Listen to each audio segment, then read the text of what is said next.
Alex. Nos gustaría empezar desempolvando un poco tu memoria interna.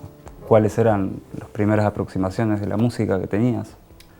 Yo empecé muy chico con la música y casi no tengo primeros recuerdos en el sentido que siempre hubo música alrededor mío. Mi papá era guitarrista clásico. Entonces me fui a dormir prácticamente todas las noches de mi infancia con él tocando guitarra, que es un repertorio muy lindo el de guitarra clásica. Hay un compositor brasilero muy bueno que se llama Villa-Lobos, que tiene mucha obra para guitarra y medio que eso fue lo que me durmió durante toda mi infancia. Y a los 6 años más o menos empecé a tocar violín. ¿Recordás las primeras canciones, partituras que aprendiste a tocar en el violín? Tengo muchos recuerdos, o sea, tuve una profesora que realmente fue una maestra en el sentido de que me enseñó más que música como sobre la vida y me enseñó como una aproximación desde el disfrute a la música, que siento que me hizo como me marcó de una manera muy... ¿Cómo sería eso? Estaba como la escuela rusa de aprender a tocar música clásica, que es como poco menos que con una palmada cada vez que te equivocas. Y esto era todo tipo, lo estás haciendo increíble, esto está todo muy bien, que te da mucha como confianza. Nunca le tuve miedo al escenario, por ejemplo, por eso, por ella. Y si algo no salía bien es como, bueno, no estamos intentando ser perfectos, estamos intentando pasarlo bien, que es algo que medio que conservo hasta el día de hoy. Alex, ¿recordás cuáles eran los discos que vos tenías? ¿Cuál fue tu primer colección? Sí, yo creo que es más o menos común, pero era bastante la música de mi papá. Yo soy de Chile, pero mi papá creció toda su vida hasta los 25 más o menos en Brasil, y cuando se fue a Chile él vino con todo ese mundo de música brasilera y de música clásica por la guitarra. Entonces medio que todo lo que crecí escuchando era eso, como la música clásica, MPB que se llama, hasta 1980, que fue cuando se fue a Chile, y música clásica. Y MPB, llámese Milton Nascimento, que veo que está ahí, o ahí, o Chico Buarque, o Caetano, todo eso. Vinicius de Moraes, Jobim, qué sé yo. Y mucha música clásica. Y después cuando entré en la adolescencia y yo me puse a aprender guitarra eléctrica y piano por mi cuenta, ahí me fui como en una onda más como del rock, supongo. Ahí no era tanto por tu familia, No, claro. era más lo tuyo. Por ejemplo, yo soy fanático como de Closet, de Led Zeppelin. ¿Cómo de closet? La gente no Como sabe. que no lo hablo mucho, me da un poco de vergüenza. Pero si fue mi banda preferida, así tipo, no sé, mínimo 5 años. Y tengo todos sus discos y me sé todas las canciones de Led Zeppelin en guitarra. Que creo que por ahí es algo un poco inesperado de mí. ¿Te acordás qué leías en ese momento? Momento ese que te empezás como a desprender de la música de tu familia. Me gustaban cosas como medias, como, ay, no sé cómo decirlo, novelas medias clásicas, tipo Thomas Mann o Dostoyevsky, Sí. cosas así. No voy a decir que era el chico más popular de mi escuela. ¿Qué te gustaba, por ejemplo, de Dostoyevsky? Crimen y Castigo. Crimen y no sé. Castigo. Vos después trabajás mucho en cine, pero te quería preguntar cuál fue tu primera aproximación, qué películas te gustaban. ¿También ese gusto fue heredado familiarmente? Un poco, sí. Mi familia tenía un poco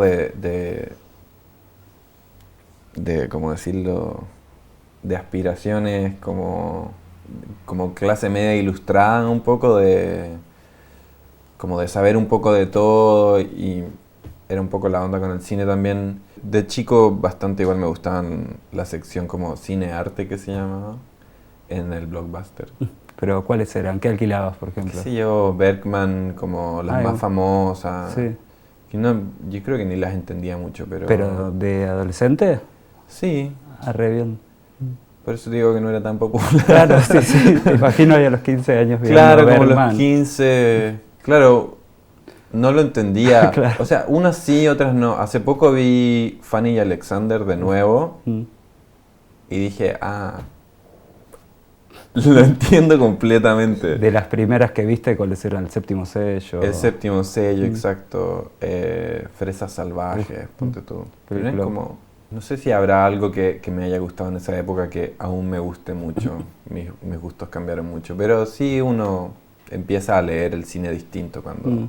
Me gusta mucho el cine latinoamericano también. Soy re fan de Lucrecia Martel. Me gusta mucho un director chileno que murió hace unos años que se llama Raúl Ruiz. Ah, sí. Lucrecia Martel y Raúl Ruiz tienen algo un poco en común, una especie de búsqueda de identidad latinoamericana, casi que en el sabor de las palabras y de los diálogos, más que en contenido social o político, Claro. cosas así, que es como un camino un poquito más tradicional o una aproximación más tradicional del cine latinoamericano. Es como que ellos se aproximaran de un lugar completamente distinto y lo encuentro súper interesante eso. Mm. A él le gustaba, por ejemplo, hacer en cine una cosa que él extrapoló de la manera en que la gente habla en Latinoamérica. Seguro que sucede en Argentina también, que él llamaba irse por las ramas, que es como alguien empieza a contar una historia y se Sí. desconcentra y se va para acá y después termina en cualquier cosa. Y las estructuras de sus películas son así, como que alguien empieza a contar una historia y uno empieza a ver imágenes de esa historia y uno nunca vuelve a la otra historia. Claro, es se como, fue wow, o sea, es ramificando. muy loco. Está bien interesante. Queríamos saber también, momento de tus primeros shows que fuiste a ver, qué fue lo que te llamó la atención, así que, ¿qué recordás? Me acuerdo de haber ido a ver a Paul McCartney. Ah, de primeros. Sí, el 93, Sí. tiene que haber sido, 94, 93. Pero sabes que no, la verdad es que no me gusta mucho ir a shows. No. Hasta el día de hoy como que no... En general voy a uno por año máximo y en general no me gustan. ¿Este año cuál fuiste? Este año voy a ir a uno, que estoy muy preparado para que no me guste. Voy a ir a ver a un músico en Nueva York que se llama Christopher Owens, que tenía un grupo que se llama Girls, Mm. hace como unos 10, 15 años. que ¿Por me qué gustó bajó mucho. las expectativas tan bajas? Es un tema un poco largo y un poco triste, pero Christopher Owens tuvo muchos problemas como con drogas y está como muy venido menos. Estuvo hasta viviendo en la calle hace unos años, después de que sacó esos discos que a mí me influyeron mucho. El primer disco de ese grupo que se llama Girls,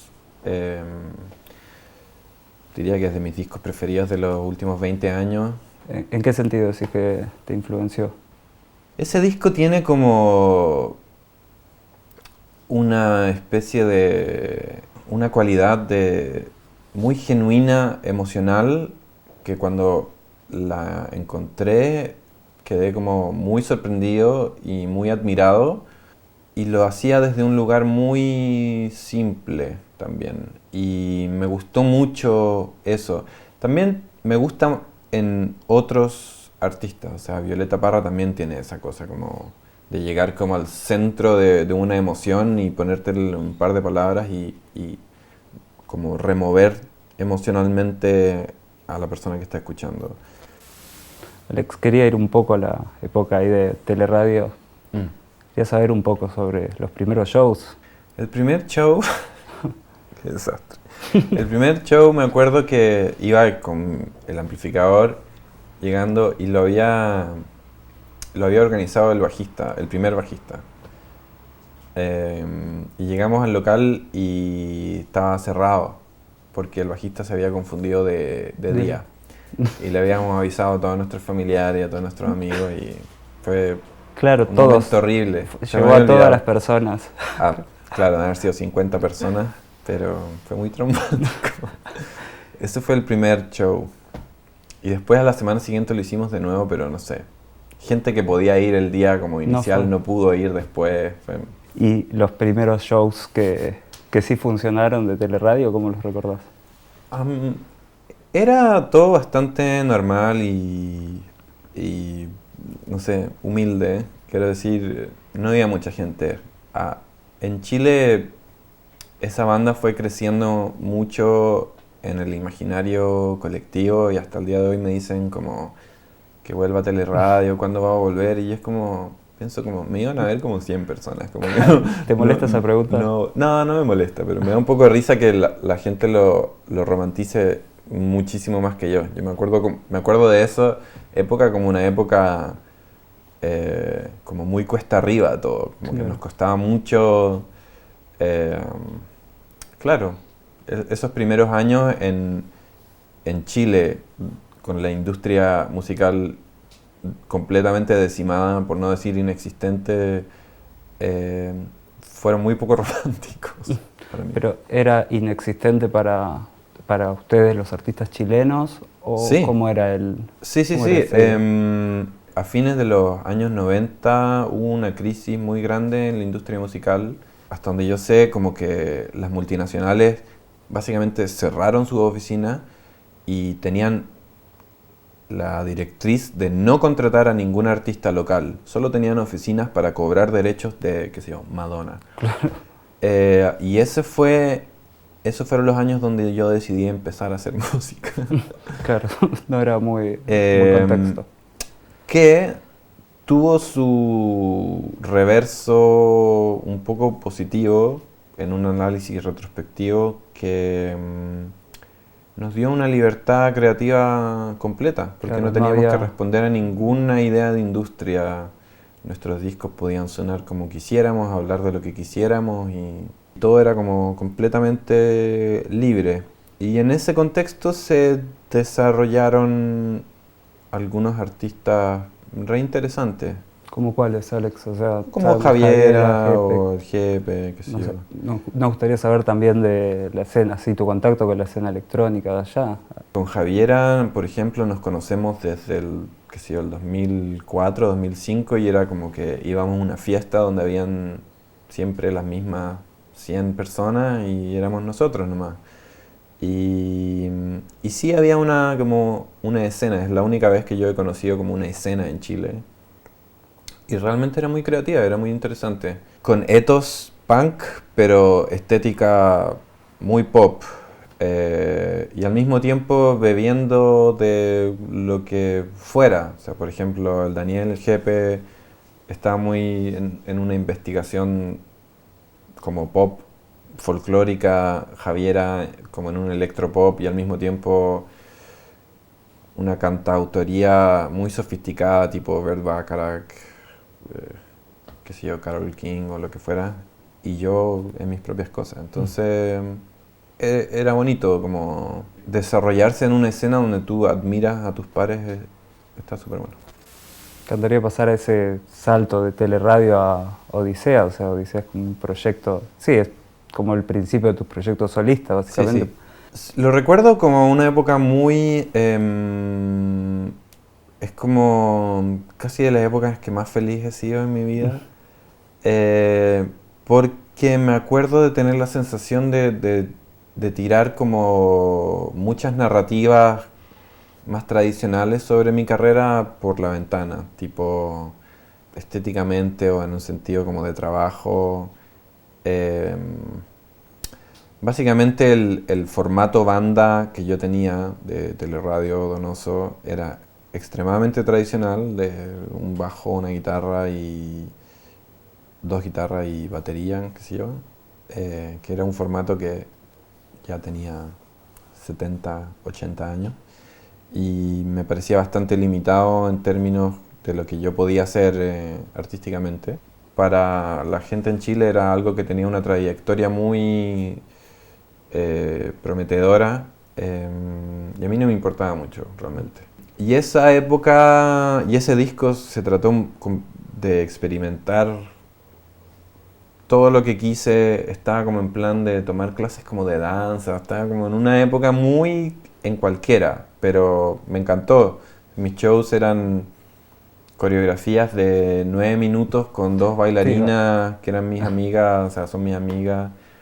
Y era muy loco también en esa época hacer eso en Chile, como que... En los mismos videos se nota que la parte de Odisea ya empezás como a... O sea, sos alguien del escenario que lo da todo. Claro, me metí a hacer danza re chamullo igual. Porque, Pero, o sea, porque no sé cómo bailar ¿cómo? ni nada parecido, pero el profesor, el maestro, que era un amigo mío también, es un coreógrafo en Chile bastante conocido que se llama José Vidal.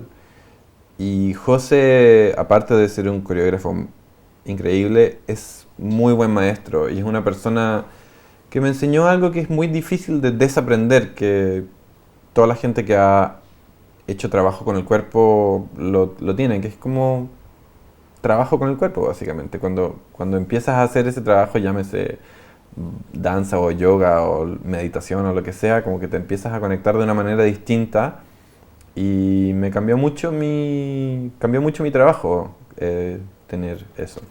Si Odisea ya era un proyecto solista, ¿por qué decidiste, cuando haces Rebeldes, publicarlo bajo tu nombre?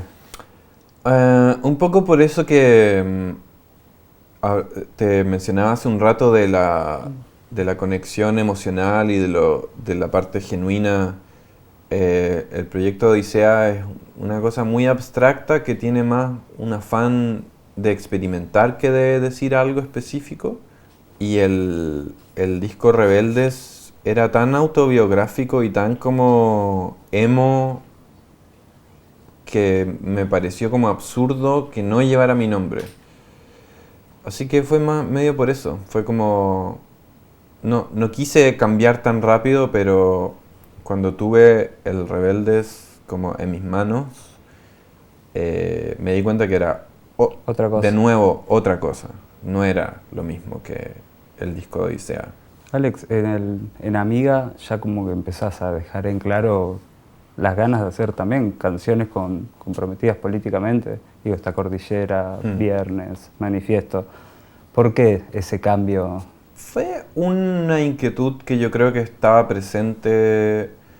O sea, ya el disco de Odisea, por ejemplo, tiene muchas temáticas que yo puedo identificar fácilmente en los discos posteriores, sobre todo en La Amiga, pero mucho menos articulado, mucho más abstracto y poético. Pero el disco de Odisea se trata como de la sociedad chilena estando estática y atrapada y congelada sin poder cambiar de la manera que quería.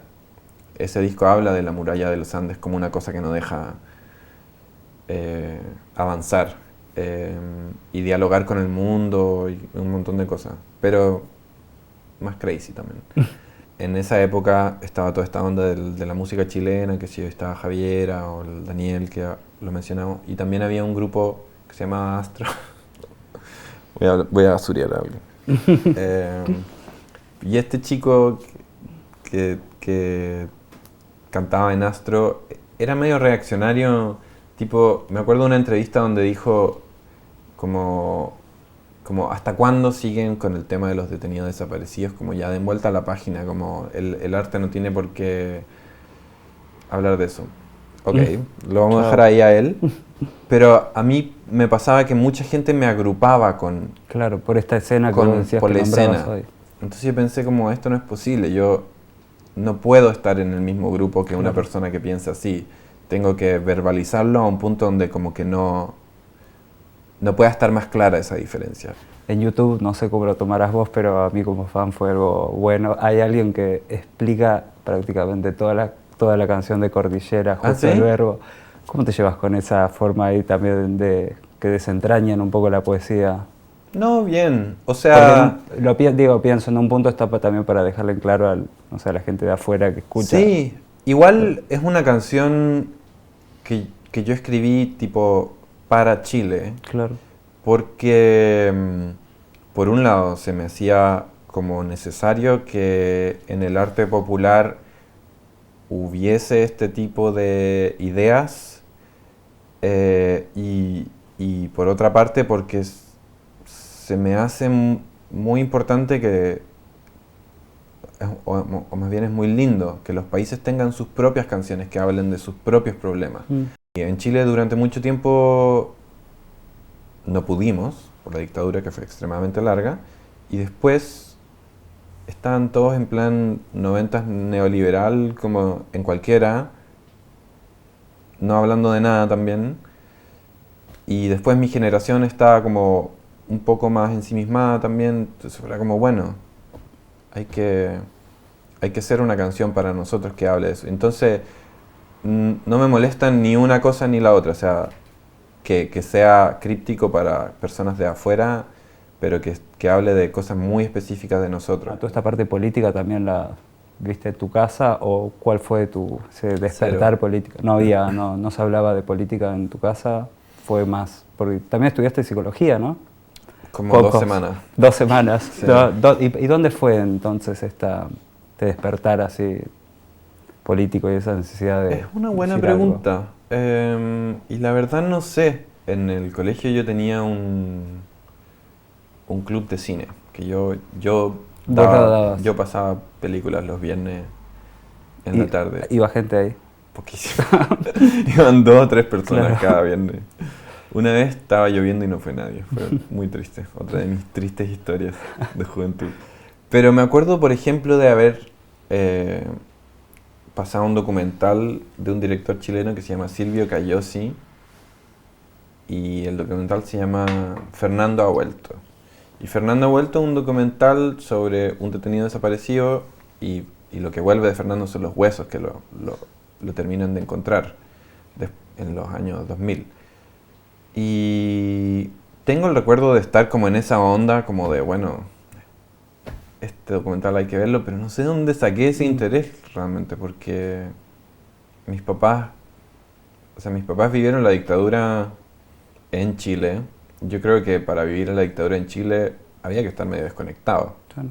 porque era eso o te mataban. Y lo digo, no sé, intentando no jugarlo mucho. Me encanta ver el video en YouTube cuando estás cantando los Grammys ahí en 2016, es como una performance muy impactante. ¿Por qué decidiste cantar esa canción y ahí también? Eso, no sé, se me hace como que el escenario involucra algún grado de responsabilidad. O sea, literalmente te subes y tu voz está amplificada. Y se me hace que la amplificación de tu voz literal y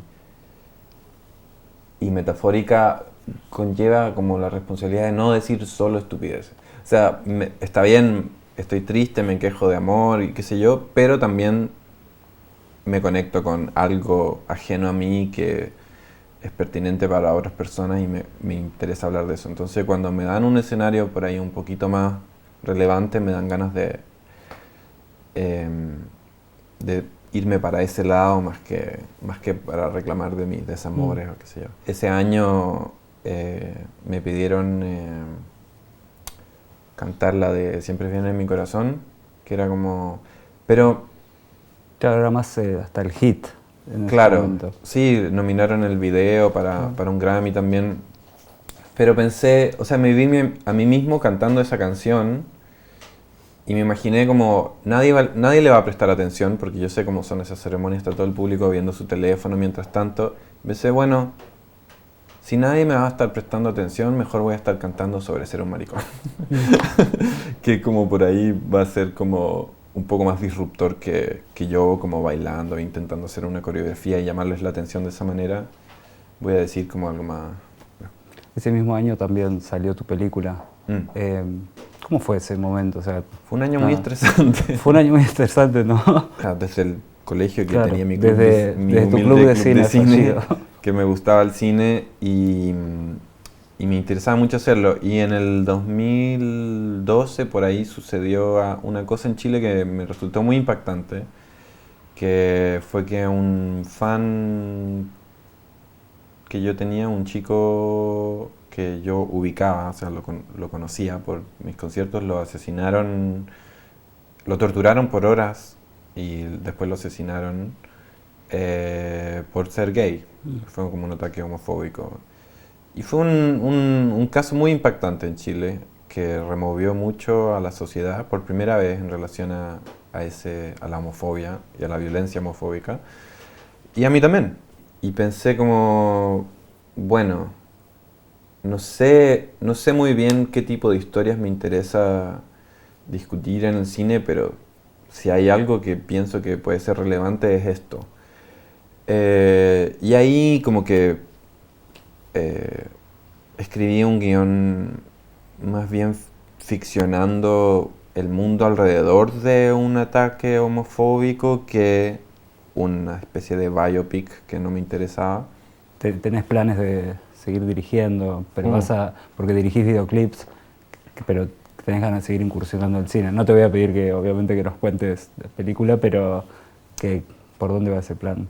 Escribí un guión sobre un tema en Chile, y en Chile, o sea, si ustedes creen que aquí el cine está en una situación precaria, no se pueden imaginar cómo es ¿Cómo en que Chile. En Chile nunca tuvimos un Claro, Inca. nunca.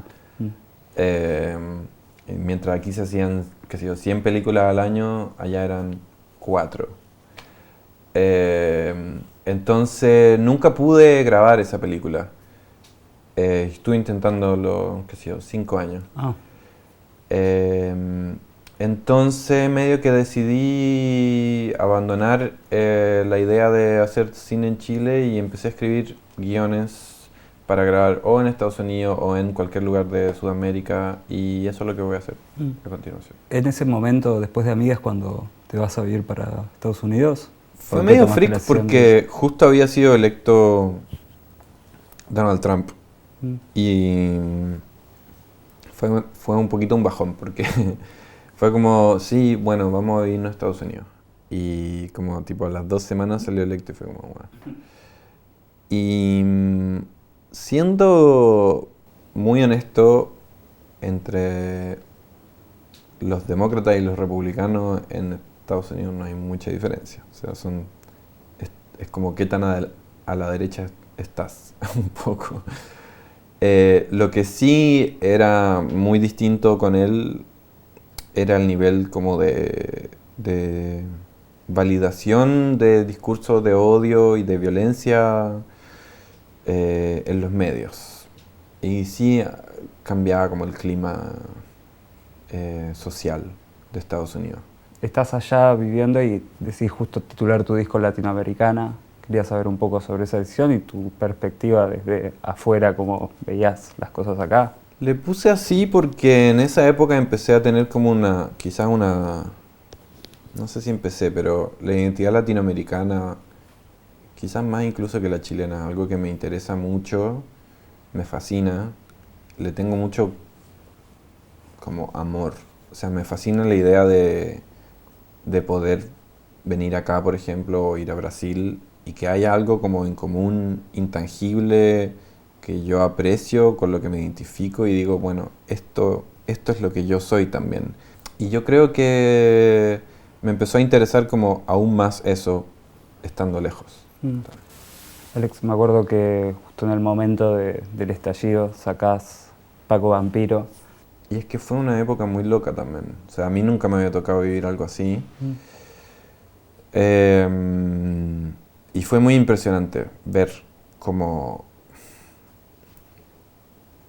todas estas demandas que se habían acumulado 50 años, de repente ebullir, y no solo eso, sino como ver la idiosincrasia de mi país cambiar de un día para el otro, y ver como tejidos sociales volver a conectarse como de repente.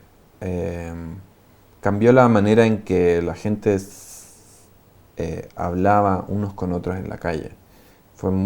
Eso creo que fue lo que más me impactó de todo. Era muy fuerte ver como en carne y hueso, como entre comillas teníamos razón y el país realmente podía hacer otra cosa, podía hacer lo que queríamos. Paco Vampiro tenía esa función realmente, o sea, no era Sí, era como un cantito más para que alguien pueda cantar en una marcha o una manifestación. No tenía más ambición que eso. hay un video de un carabinero apuntando a una mujer pidiéndole que saque la canción. Sí. Digo, ¿cómo te pega eso? También de eso se tratan las demandas del estallido, que es como que hay una validación de las Fuerzas Armadas por sobre las personas en Chile que aún está intacta, en el fondo. O sea, pasando a El Diablo en el Cuerpo es como un disco, como que ya tiene, se nota una condensación así de toda tu trayectoria. Digo, ¿vos cómo lo viviste ese? Fue un poco raro ese disco en el sentido que fue como mi disco de pandemia. Y por un lado estaba eso, y era que la pandemia no se terminaba y bueno, yo seguía haciendo canciones nomás. Por eso el disco es tan largo. Y también porque es un disco con un hincapié fuerte en la música bailable.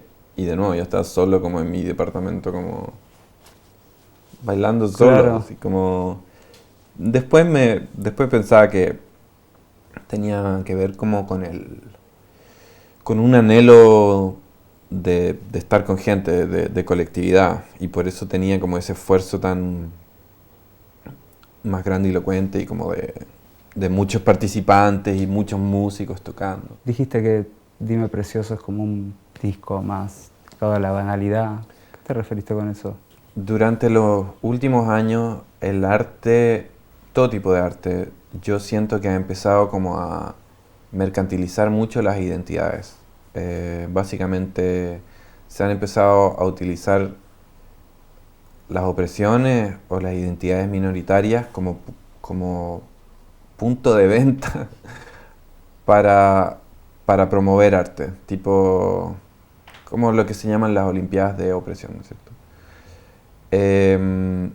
Y eso, por un lado, siento que no ha producido realmente la reacción que se espera, que es como liberar a la sociedad. Al contrario, ha producido como una especie de un reaccionismo conservador.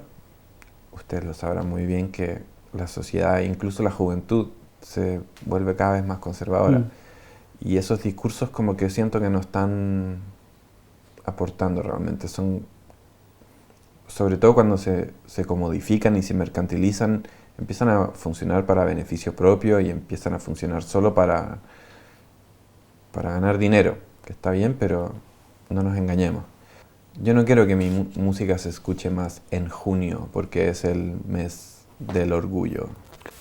Alex, quería también hablar de tu rol de productor en tanto en el disco de Juliana como en el de Julieta. Son dos personas que, bueno, que estábamos hablando de amigas, son dos colaboradoras. Y fueron procesos completamente distintos. Claro. O sea, de partida el disco de Juliana lo escribí todo yo. Claro. O sea, es un disco que escribí para ella, que es una idea muy linda y muy entretenido, como hablar un poco como en la voz de otra persona. Se parece un poco a escribir guiones, en ese sentido. Claro. Como tiene que ser auténtico, pero también, o sea, soy yo escribiendo como una diva decadente, soy yo. Así que eso es muy entretenido. Aparte que me encanta trabajar con mis amigas. Y Julieta era muy distinto. Julieta tenía una identidad musical muy fuerte que me interesaba, por un lado, respetar, pero por otro lado, como explorar cosas nuevas también.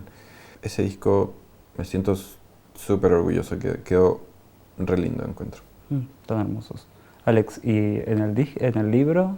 O sea, porque exploraste tantos formatos, ¿cómo llegás al libro, al poemario?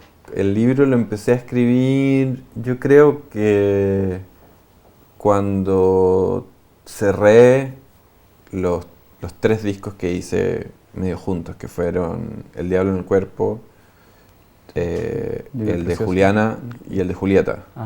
Y cuando terminé eso, creo que necesitaba como limpiar el paladar un poco y la poesía se transformó un poco en eso.